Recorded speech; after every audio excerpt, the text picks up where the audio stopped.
नमस्कार। हम लोग शैवाल की थैलस संरचना पढ़ रहे थे, जिसमें हमने पिछली क्लास में यूनिसेलुलर एल्गी और कॉलोनियल एल्गी के बारे में बात की थी।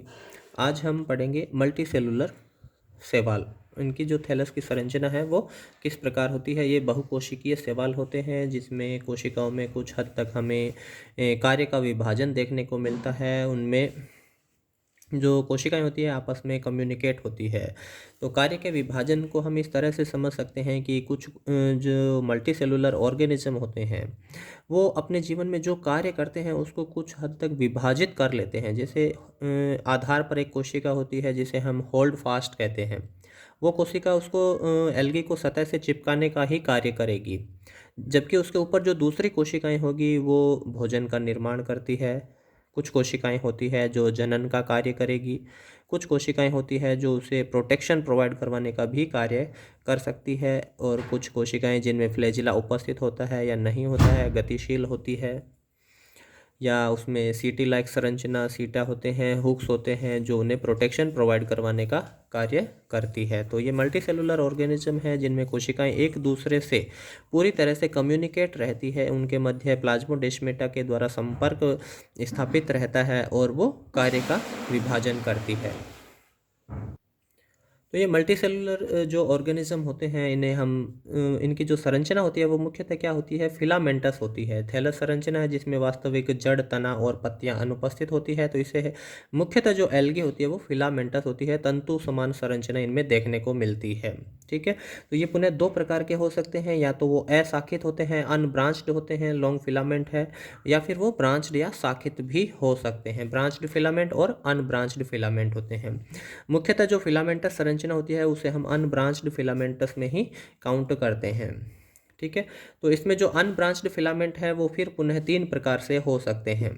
या तो वो फ्री फ्लोटिंग होते हैं, ठीक है, मुक्त रूप से जल के अंदर वो तैरते हुए रहते हैं। जैसे इसका एग्जांपल है स्पाइरोगायरा है। ठीक है, तो स्पाइरोगायरा है वो एक फ्री फ्लोटिंग, जो किसी सतह से चिपका हुआ नहीं रहता है, एक रिबन शेप इसकी जो संरचना होती है और फ्री फ्लोट करता रहता है उस जल के अंदर। ठीक है, या दूसरे प्रकार के होते हैं जो सबस्ट्रेटम से, आधार से चिपके हुए रहते हैं। ये क्या होते हैं, एक्वेटिक होते हैं लेकिन आधार पर ये चिपके हुए होते हैं। ठीक है, और किसके द्वारा चिपके रहते हैं, एक होल्ड फास्ट लाइक संरचना होती है जिसके द्वारा ये आधार से चिपक जाते हैं। तो ये एग्जांपल है यूलोथ्रिक्स है, जिसमें होल्ड फास्ट है वो प्रेजेंट रहता है। ठीक है, और तीसरे प्रकार के होते हैं कॉलोनियल होते हैं, जिसके अंदर कोशिकाएं एक रिंग समान एक चेन के समान आपस में जुड़ी हुई रहती है। ठीक है, और एक कॉलोनी का निर्माण करती है। जैसा हमने पहले पिछली क्लास में कॉलोनियल एल्गी के बारे में देखा था, कोशिकाओं के मध्य कम्युनिकेशन नहीं होता है। तो इसी तरह से ये फिलामेंटस एल्गी है, लेकिन एक कॉलोनी के समान आपस में ये जुड़े हुए रहते हैं। जैसे हम देखते हैं नोस्टॉक की कॉलोनी है।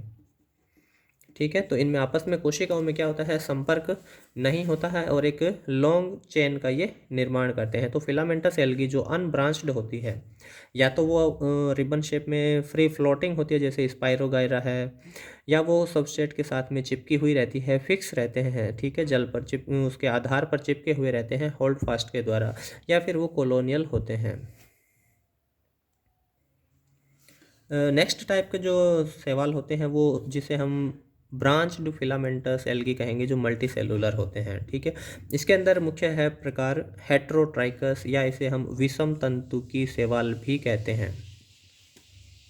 ठीक है, देखिए विषम तंतु की जो शैवाल होते हैं इसमें दो स्पष्ट हमें संरचनाएं देखने को मिलती है। एक संरचना होती है प्रोस्ट्रेट और एक संरचना होती है इरेक्ट। ठीक है, ऊर्ध्व संरचना और श्यान संरचनाएं। ठीक है, प्रोस्टेट क्या होती है, जो जमीन पर समानांतर हॉरिजॉन्टल संरचना होती है। इस तरह से जमीन के आधार के साथ में इस तरह से संरचना हो तो उसे हम प्रोस्टेट संरचना कहते हैं। जैसे इस एल्गी के अंदर ये एक संरचना दिखा रखी है, ये प्रोस्टेट संरचना होती है, एक डिस्क लाइक संरचना है। ठीक है, जबकि इरेक्ट संरचना होती है जमीन के सतह के वर्टिकल होती है। इस तरह से यदि ये जमीन से ऊपर की तरफ निकली हुई संरचना है तो इसको हम ऊर्ध्व संरचना कहते हैं, इरेक्ट संरचना कहते हैं। तो हेट्रोट्राइकस या विषम तंतु के जो शैवाल होते हैं इसमें दो स्पष्ट हमें संरचनाएं देखने को मिलती है कि एक तो प्रोस्टेट संरचना होगी जो जमीन के समानांतर रहती है, और दूसरी जमीन से वर्टिकली बाहर ऊपर ऊपर निकली हुई संरचना होती है उसे इरेक्ट संरचना कहते हैं।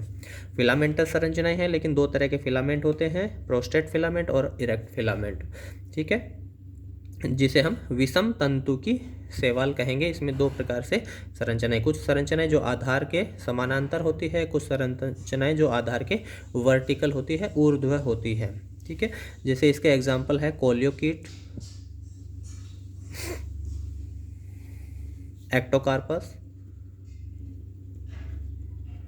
तो इस तरह से जो ये शैवाल होते हैं, फ्रिस्चेला हेटरोट्राइकस का एग्जाम्पल है, जिसमें प्रोस्टेट और इरेक्ट दोनों सिस्टम हमें देखने को मिलते हैं। नेक्स्ट एग्जाम्पल नेक्स्ट संरचनाएं हैं साइफोनेसियस प्रकार की संरचनाएं। देखिए साइफोनेसियस क्या संरचना होती है, इसके अंदर जो प्लांट बॉडी होती है वो एक सिंगल कोशिका के समान दिखाई देती है। क्या है, एक सिंगल सेल के समान हमें दिखाई देती है, लेकिन मल्टी न्यूक्लिएट होती है। ठीक है, साइफोनेसिस जो संरचना है इसमें क्या होता है कि एक कोशिका होती है वो लगातार विभाजन करती रहती है। ठीक है, उसके अंदर न्यूक्लियर डिवीजन लगातार होता है, लेकिन उसमें कोशिका का विभाजन है वो नहीं होता है, साइटोप्लाज्म का विभाजन नहीं होता है। इस कारण कोशिका आकार में वृद्धि करेगी और मल्टी न्यूक्लिएट कंडीशन का निर्माण करती है। एक सिंगल साइफन के समान ये कोशिकाएं हमें दिखाई देती है। तो साइफोनियस संरचना क्या होती है, जिसके अंदर कोशिका के मध्य जो पट का निर्माण होता है वो नहीं होता है विभाजन के दौरान। तो कोशिकाएं मल्टी न्यूक्लिएट कंडीशन में होती है, लेकिन उनका जो साइटोप्लाज्म होता है वो एक आपस में चैनल्ड रहता है, जुड़ा हुआ रहता है। तो एक ही कोशिका के समान हमें ये कोशिका दिखाई देती है। इसका एग्जाम्पल है वोकेरिया, बोट्राइडियम। ठीक है, तो साइफोनेसिस संरचना क्या है, सिंगल सेलुलर लाइक संरचना है, मल्टी न्यूक्लिएट कंडीशन हमें दिखाई देती है और एक सिंगल साइफन के समान ये संरचना रहती है। सेकंड है, नेक्स्ट है स्यूडो पेरेनकाइमेटस संरचना। देखिए स्यूडो पेरेनकाइमेटस क्या है कि पेरेनकाइमेटस होती है लेकिन दिखाई देती है पेरेनकाइमेटस के समान, लेकिन होती नहीं है वास्तव में। ठीक है, तो इसका एग्जाम्पल है जैसे रोडोफाइसी के मेंबर है पॉलीसाइफोनिया।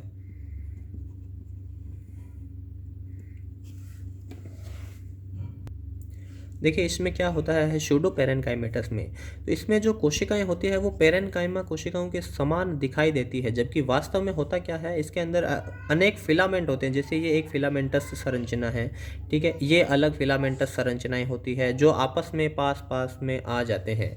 यदि एक से ज़्यादा फिलामेंट होते हैं वो आपस में पास पास में आ जाते हैं, एक साथ रहना शुरू कर देते हैं, एक ही ऑर्गेनिज्म में होते हैं, तो वो लुक्स लाइक पेरेनकाइमेटस, लेकिन वो वास्तव में पेरेनकाइमा कोशिकाएं नहीं होती है। ठीक है, पेरेनकाइमेटस उनमें संगठन देखने को नहीं मिलता है, तो इसे हम स्यूडो पेरेनकाइमेटस संरचनाएं कहेंगे।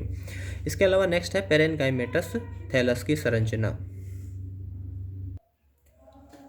देखिए पेरेनकाइमेटस संरचना का निर्माण होता है जब कोशिका एक से अधिक प्लेन में विभाजन करती है। यदि कोशिका एक ही प्लेन में लगातार विभाजन करती है तो एक हमें फिलामेंटस संरचना का निर्माण होता है, लेकिन यदि कोशिकाएं एक से अधिक प्लेन में विभाजन करना शुरू कर देती है तो वो पेरेनकाइमेटस संरचना का निर्माण करती है। ग्रुप ऑफ सेल का निर्माण होता है जिसे हम पेरेनकाइमेटस संरचनाएं कहते हैं। तो पेरेनकाइमेटस जो हायर एल्गी होती है, शैवाल होते हैं, जैसे ये सारगेसम है,